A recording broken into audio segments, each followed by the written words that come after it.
Herkese yeniden merhabalar. Umarım iyisinizdir. Videoya hoş geldiniz. Bugün yine birbirinden güzel ilanlar seçtim sizin için.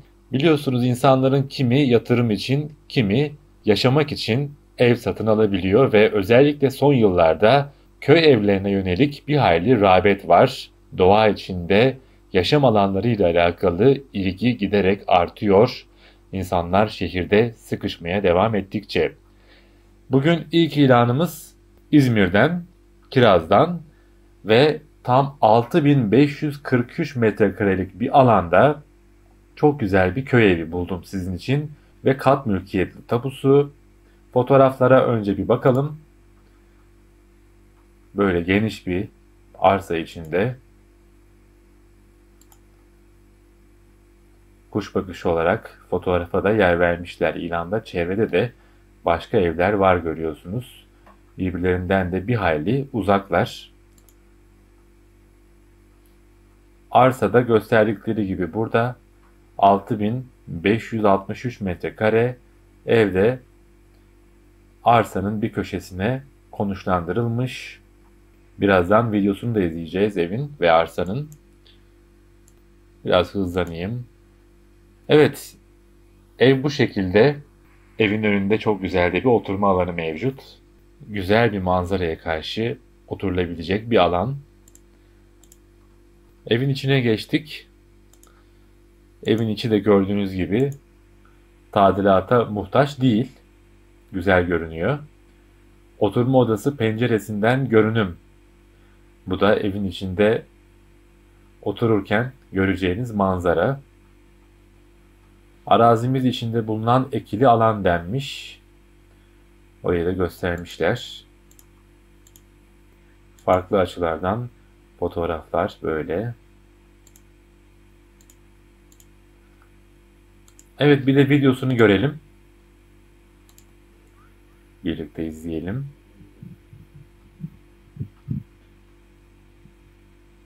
Ev ve çevresini canlı canlı göstermişler. Elektrik ve su da mevcut bu arada. Birazdan açıklama kısmına bakacağız zaten birlikte. İmar durumu kâgir ev ve tarla denmiş. 156 ada 7 parsel. Altyapı özellikleri elektrik ve su mevcut.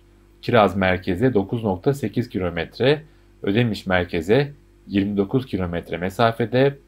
Arazimiz tek tapuludur. İçerisinde bulunan ev tapuya işte kâgir ev olarak geçmektedir.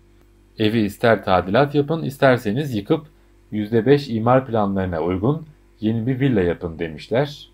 Elektrik ve su aboneliği mevcuttur denmiş.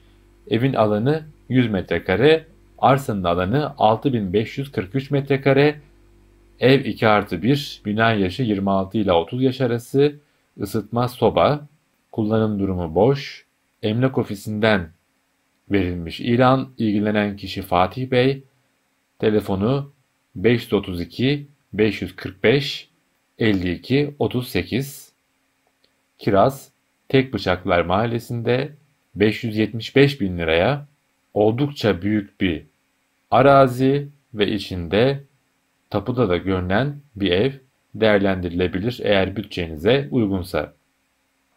Bir diğer ilanımız yine bir köy evi İzmir Kınık Büyükoba Mahallesi'nden. Hemen fotoğraflarına bakalım. 70 metrekare kullanım alanlı bir ev ve 2700 metrekare bir arsa içinde. Fotoğraflar böyle yeşil bir doğanın içinde.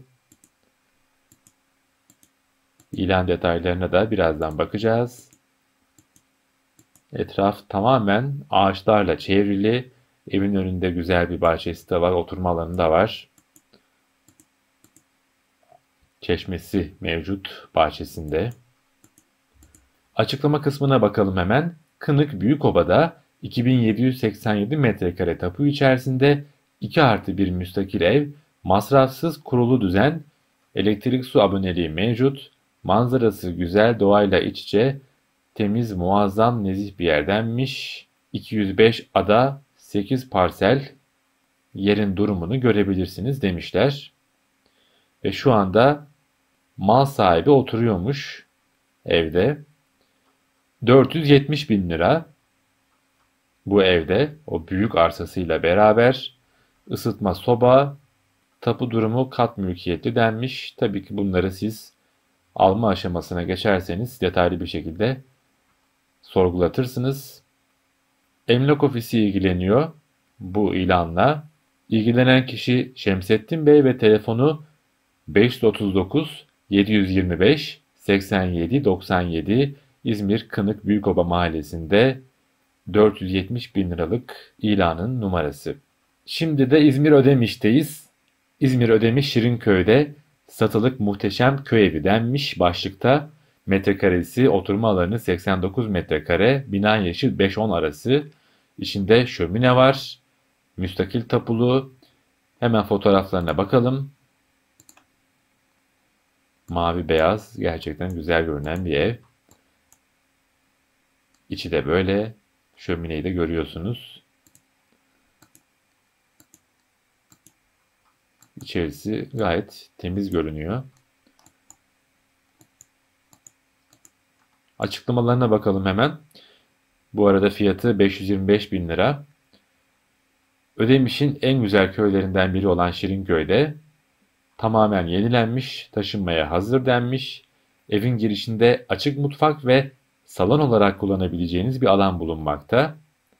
Geniş hacimli 2 odası var denmiş. İstenirse odalardan biri oturma odası, diğeri yatak odası olarak kullanılabilir. Evin hemen yanında arabanızı park edebileceğiniz özel garaj bulunmaktadır denmiş. Ödemiş merkeze 14 dakika uzaklıkta olup Ödemiş'teki birçok olanağa yakındır diye belirtilmiş ilanda.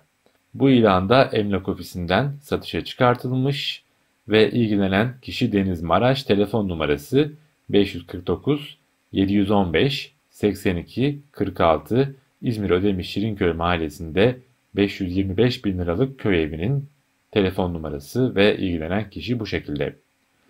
Ege'den devam ediyoruz. Muğla Yatağan Hacı Bayramlar Mahallesi'nde 1120 metrekarelik bir alanda 90 metrekarelik bir evdeyiz. Fotoğraflarına bakalım. Etrafta birbirinden uzak olarak konuşlanmış farklı evlerde mevcut.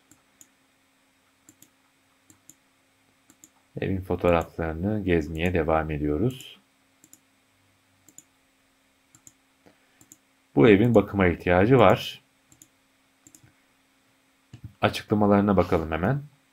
Ev tamamen taş yapı olmasıyla havadar, çok iyi bir konuma sahiptir. Evin durumu gayet iyi olup tadilat masrafı bulunmaktadır. Yazılmış, elektrik ve su hattı mevcuttur. Bahçede 50 civarında yetişkin zeytin ağacı bulunmaktaymış. Yatağın merkeze 13 kilometre mesafede. 21-25 yaş arası yapı, ısıtma soba, kullanım durumu boş, arsa tapulu, dediğim gibi arsanın metrekaresi 1120 metrekare, evin metrekaresi 90 metrekare, 2+1 satılık köy evi. Harita üzerinde de gördüğünüz gibi Hacı Bayramlar Köyü burada. Ve ilanla ilgilenen kişi Yetkin Bey, telefon numarası 532 050 48 95. Şimdi Çanakkale'ye gidiyoruz. Çanakkale Kırca köyünde satılık müstakil taş ev denmiş 1+1 193 metrekarelik bir alan içinde 60 metrekarelik oturma alanı. Fotoğraflarına hemen bakalım. Evin içi gördüğünüz gibi gayet derli toplu görünüyor. Sadece bir odası hariç. Ve duvarda da tadilat gerekiyor. Ama genel itibariyle güzel ve temiz görünen bir ev ve şömine gerçekten harika. Ben çok beğendim bu şömineli odayı. Zaten özellikle şömineden dolayı bu ilanı seçmiş olabilirim. Önü de açık, gördüğünüz gibi havadar, ferah bir ortamda görünüyor. Yeşil bir kapısı var. Açıklamalarına bakalım hemen. Bu arada kat mülkiyetli tapulu. Mutfak ve ardiye kısmı için ayrı bir kapı, salon, oda ve banyo için ayrı bir kapı yapılmıştır. İsteğe göre birleştirme imkanı vardır denmiş. Salon içerisinde şömine bulunmaktadır. Taş bir yapıdır, tamamen yenilenmiştir. Elektriği ve suyu bağlanmıştır. Evin önünde 20 metrekare büyüklüğünde bir veranda yer almaktadır. Denmiş. Ayvacık merkeze 16 kilometre, Küçükkuyu'ya ise 20 kilometre uzaklıkta. Çanakkale Köprüsü ve Ayvacık Küçükkuyu arası yapılan Assos Tüneli ile her geçen gün değerlenen bölgemizde müstakil bir hayat fırsatı denmiş. Kullanım durumu boş. Bina yaşı 31 üzeri. Fiyatı 700 bin. Eğer bütçeniz uygunsa değerlendirilebilir bir ilan. İlgilenen kişi Fahri Bey. Telefon numarası 507 188 70 19. Evet, bugün de sizin için seçtiğim ilanlar böyleydi. Tabii ki satın almadan evvel kesinlikle kendi araştırmanızı, sorgulatmalarınızı yapmanızı tavsiye ederim. Devlet nezdinde tapuda ev görünüyor mu? Satın aldığınızda herhangi bir sorun olur mu? Bunların hepsini tabii ki satın almadan evvel araştırmanız gerekir. Bugün de benden bu kadardı. Videoyu beğenip kanalıma abone olursanız sevinirim. Başka bir videoda görüşmek dileğiyle. Hoşça kalın, kendinize iyi bakın.